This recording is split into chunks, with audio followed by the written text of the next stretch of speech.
Thank you so much for joining me in this episode of the Yoga Focus podcast. If you'd like to leave me a comment or a question, you can go over to my YouTube channel at LauraGyoga and leave a comment under the video format of the podcast. Or you can go onto my Instagram, which is also at LauraGyoga, and leave me a question or send me a direct message on there. This episode of the Yoga Focus podcast is sponsored by White Lotus Home. White Lotus has all sorts of organic bedding, mattresses, pillows, all made with natural products that are free from harmful chemicals. So go check out White Lotus Home and use the coupon code LauraG, ZZZ, to get 20% off of your purchase. What we want to do is use our sensory input really specifically to communicate to our nervous system that everything is okay, we are safe, and that is going to help us to move into that rest and digest part of the nervous system. We can do that through these different types of sensory input. Think about everything that you're seeing. Light exposure being a really, really important part of that. The things that you can smell. A lot of times toward the end of the day, I will light a candle that has some sort of a very relaxing, soothing smell. I also have an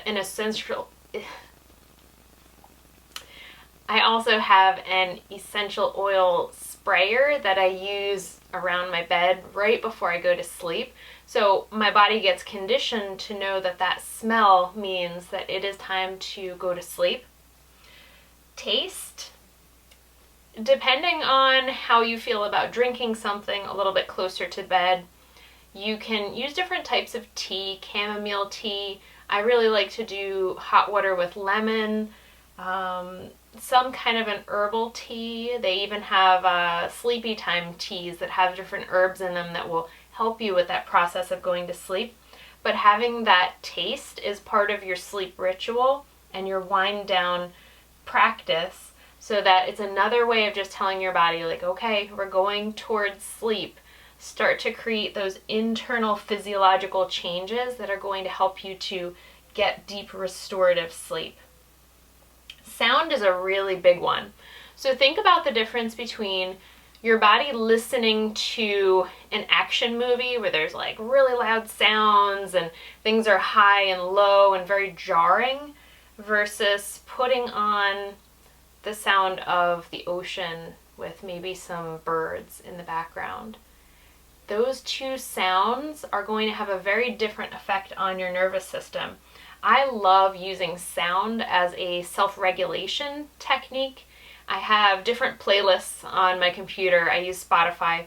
I have different playlists on there for when I want to be more awake, when I want to work out, when I want to do a slow flow yoga routine, or if I want to do a really, really relaxing restorative yoga practice. I have different playlists to use for each one because that sound input is very effective at regulating your energy level and regulating your nervous system. Touch.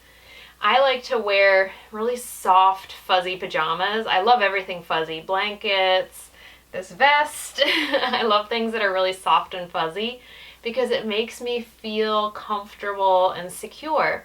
So think about the way that your sheets feel and your pillowcases and your blankets. All of those things are going to add to that nervous system experience of you being able to sleep well. And then the last one on here is the vestibular system. The input that we get about movement and body position can also be used as a calming effect. Think about the difference between being in a rocking chair and really slowly rocking forward and back, or maybe holding a baby and rocking them to sleep. A lot of babies will fall asleep in the car because they get that little bit of gentle vestibular input that is calming to the nervous system. Now on the other end of that, if something jumped out in front of you and you slammed on the brake, that baby is going to be awake. So that sudden jarring vestibular input is going to be alerting. Like if you jump up and down, that's something that's alerting to the nervous system. But slow, gentle rocking, very calming. And then on the side there is your breath.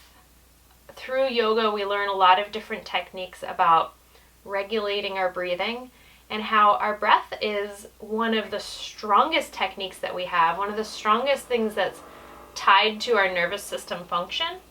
So if you can take control of your breath and slow down your exhale specifically, that's a great practice to help you to fall asleep. One of the techniques that I'll give my patients if they either have trouble falling asleep or they wake up in the middle of the night is, instead of counting sheep like the old-fashioned way of counting sheep, I tell them to count their breathing, and specifically counting how many seconds your inhale lasts and how many seconds your exhale lasts. And you want them to either be matched or eventually slowing your exhale down so that it's a few seconds longer than your inhale. And your brain will get distracted and you just pull it back. Nope, right now I'm counting my breath. Inhale 2, 3, 4. Exhale 2, 3, 4, 5. And you keep that pattern going until you either relax yourself to the point where you're getting some sort of benefit just from being relaxed, so you're not winding yourself up, or hopefully you fall back asleep. One of those two will happen.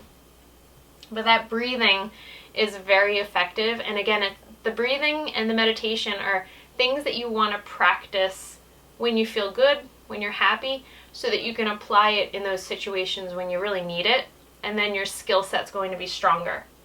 Okay, we're getting there. Let's talk about this side of the board. So we did sunlight, right? Exposure in the morning. The thing that I didn't talk about though is bringing down the amount of light in your household as you get closer to bed. I really like dimmer switches on lights. I don't have dimmer switches in my house, so what I did was I put a string of lights around my, I'll call it the living room area, around where the couch is in the tiny house. So at night, I will turn on just one light up here in the loft, which gives you kind of a nice soft ambient light, and I'll plug in that string of lights. It's enough light that I can walk around and I can make my tea and I can get things ready for work, but it's not so much light that it keeps me awake or prevents me from being able to go to bed. So when you start to get like 2 hours before you're going to bed, turn the lights down, turn off some of the lights around your house, dim the lights, and that gives your body a very strong signal that you're getting ready to go to bed. So let's talk about naps. I find that some people are really great at napping. They can take a 15-20 minute nap, wake up and be like good for the afternoon.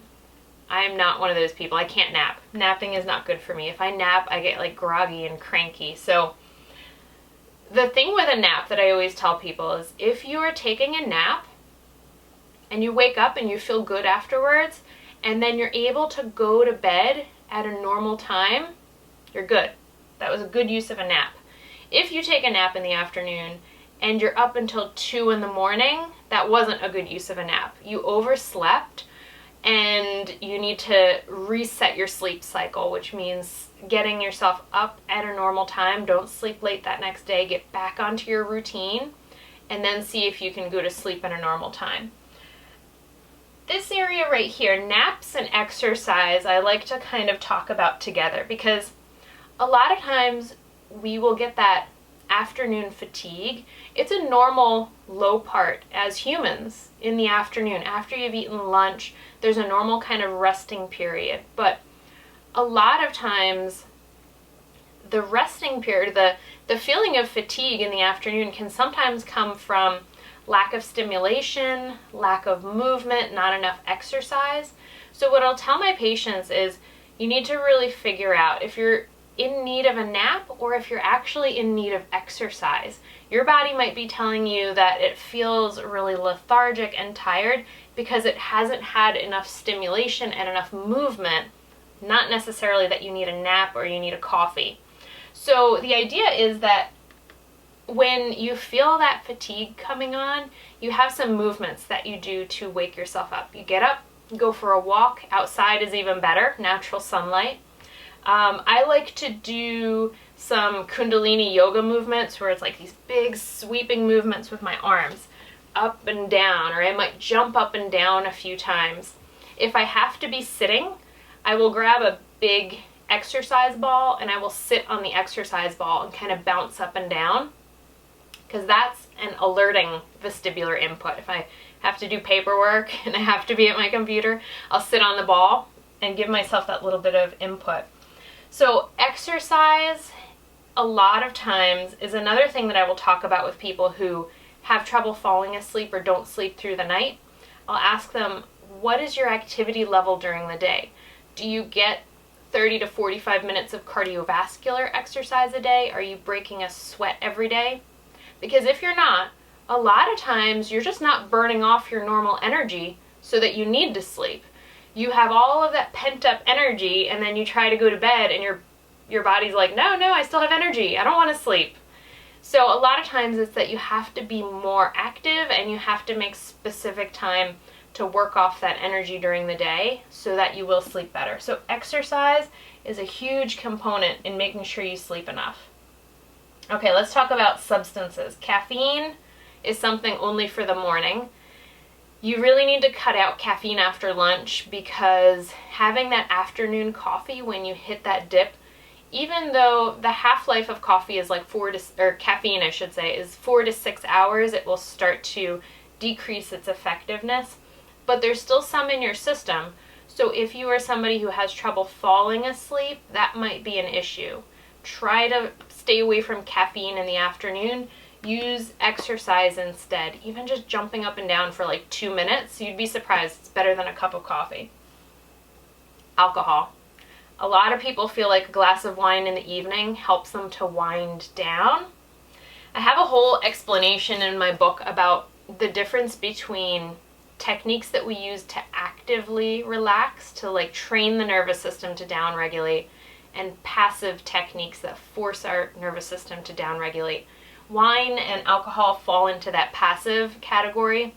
I'll let you go over to the book to learn a little bit more about those two, or maybe I'll do a board talking about that one day. But the basic idea with alcohol is that it's a nervous system depressant. So yes, it will make you feel more relaxed and help with the process of falling asleep.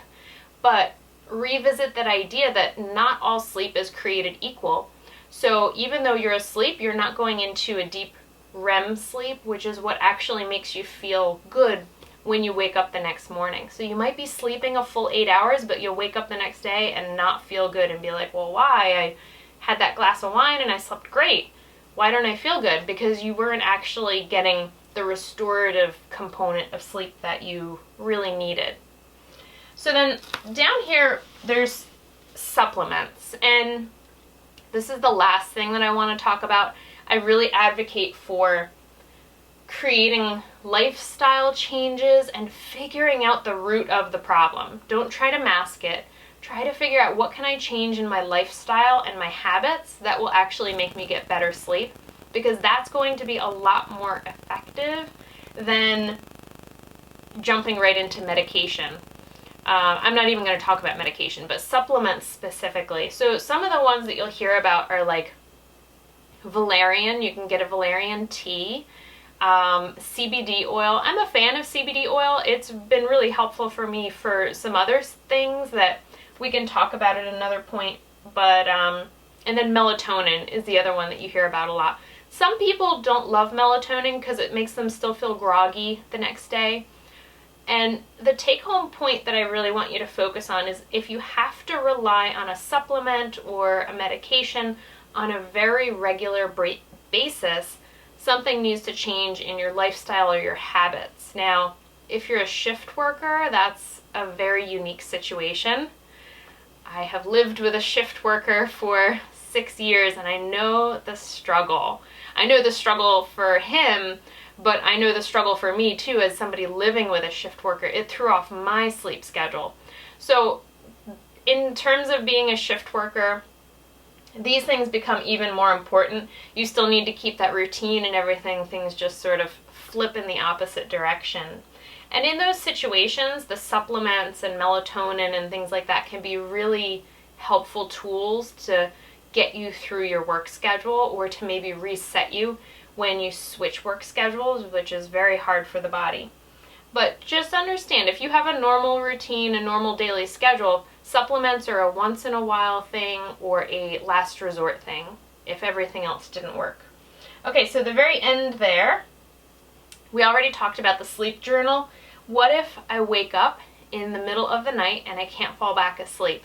So this is a really interesting situation, because something that I know I've noticed, and other people have similar experiences, is if you wake up in the middle of the night and your brain starts going and thinking and worrying, right? You don't wake up in the middle of the night like, yeah, things are great, this is awesome. Not usually anyway. Most of the time when you wake up in the middle of the night, it's the worry and the fear center of your brain that is lit up. And it is thinking about every little detail that could go wrong and everything that you need to be scared of. And there's a whole physiology that goes along with that when we're sleeping, it's more of the primitive reptilian brain, the part of the brain that's supposed to keep us alive. And I notice this when I go camping. During the day, I'll hear a sound and I'm like, oh, there must be a squirrel over there. Everything's fine. If I'm in my tent asleep at night and I hear a little twig snap, I'm like, oh my God, it's a bear. I'm gonna die. That's the difference between the brain during the day and during the night. So how do we manage that? The first part of it is just knowing. When your brain starts doing that, you're like, my brain's doing that thing where it likes to be really worried at night. You go, okay, how can I counteract that? So we want to shift to the front of the brain, the logical reasoning part of the brain. And the most effective way to do that when you're in that cycle is to go into a pattern of gratitude. So I want you to start to think and list out the things that are really, really good, the things that are going well, the things that you are so fortunate and lucky to have. The more basic you think, the more effective this strategy is. So think, I have a roof over my head, or in my case, sometimes a tent over my head. I have hot running water. I have a car. I have this person that I live with. I have this wonderful dog. I have clothes to wear, and there's food in my fridge that I'm going to be able to wake up tomorrow and eat. So think really, really basic things that you can just create this flood of gratitude, and that's going to shift the way that your brain is working. It's a really cool process. It works great during the day too when you notice worry patterns, but especially at night. So then you're going to follow that by going back into your breath counting exercise. Inhale, 2, 3, 4. Exhale, 2, 3, 4, 5. Slower and softer until you get back to sleep. Now, if neither of those things work and you've been in bed for maybe 15 or 20 minutes and you haven't been able to fall back asleep, at that point you're going to get up. You're going to keep all the lights off, the minimum amount of light possible so you don't slam your toe into something. And you're going to do something really, really boring. You could read a book. It has to be a paper book, nothing backlit. You could listen to, I don't know, MMR on the radio, something very boring and droning to you. Then when you start to feel sleepy, you're going to go back into bed, you're going to go back into counting your breath and try that whole cycle again. If you start to worry, do your gratitude practice and then go back to your breathing. So that gives you some really good strategies to keep track of. And then you're going to put all those things into your sleep journal so that you start to understand what your patterns are, what helps, what doesn't help. Now, if all of those things are still not resulting in you getting better quality sleep, that's the point where I will say, I think you should get a sleep study done. If we already know that you snore, I'll probably refer you out for a sleep study anyway. You might need a CPAP, something like that, so you're breathing well at night. because that's super important too. You need oxygen when you're sleeping and your body is trying to restore itself. So all those sorts of things might kind of clue you in that you need to go get a sleep study or you need to go see a specialist. But overall, these sleep hygiene techniques are pretty effective, and they have a very good correlation between making you feel better during the day and more energetic during the day. So thank you so much for listening to this rather long explanation, but a very important topic of yoga therapy and getting better sleep. And I definitely recommend that you go over and check out White Lotus Home. They have such great quality bedding products, all natural, organic materials, and they're made in the US. So White Lotus Home, and you can use the coupon code LauraG, ZZZ, and you will get a discount. So thank you so much for being here. Thank you for spending time with me. I'll see you next time. Thank you so much for sticking around to the end of the podcast. I just wanted to talk to you guys about the book that I released in June of 2019, which is called Yoga Therapy at the Wall. I've worked on this book for the past 3 years to create all of the pictures and all of the information in here. It's 162 pages and it's a full color manual. The chapters are broken down by body parts that we focus on, using the wall to help us learn about different movement patterns and how to change some of the yoga postures to have a specific therapeutic focus. And you can really start to understand when you look at the book why I feel like the wall is the most underutilized prop that we have in yoga. We kind of forget about these things that we have all around us and that we almost always have access to a wall to utilize in the practice. So this manual will give you a ton of ideas to expand and start to utilize the wall as a prop. If you're interested in ordering, you can get the printed version on lulu.com. You can either take the link in the show notes, or you can go on Lulu and look up Yoga Therapy at the Wall. There's also a digital download option, but for that you have to go on Etsy. And my Etsy store is Healthy Focus by Laura G, or you can just search Yoga Therapy at the Wall. Thanks. Hope you enjoy it.